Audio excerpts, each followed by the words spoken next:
বছরের রোগ এইভাবে যন্ত্রণা হচ্ছে মানে প্রাথমিক যে রূপটা নিয়েছিল।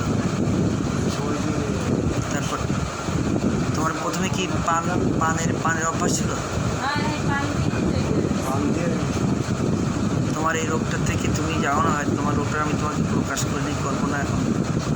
তোমার এই রোগ খুবই দুরারোগ্য ব্যাধি। তবে আল্লাহ তোমাকে রহমত করেছে। ওখানটার ভিতরে একটু সাউন্ডটা মানে পাওয়া যাচ্ছে।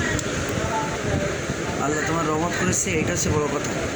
তবে যারা এরকম ভোগে তাদেরকে প্রত্যেকে জানিয়ে দিচ্ছে, এবং তোমাদের প্রত্যেকে যেন এই পান সিগারেটগুলো তোমরা খুব কম খাবে এবং অ্যাভয়েড করে চলবে।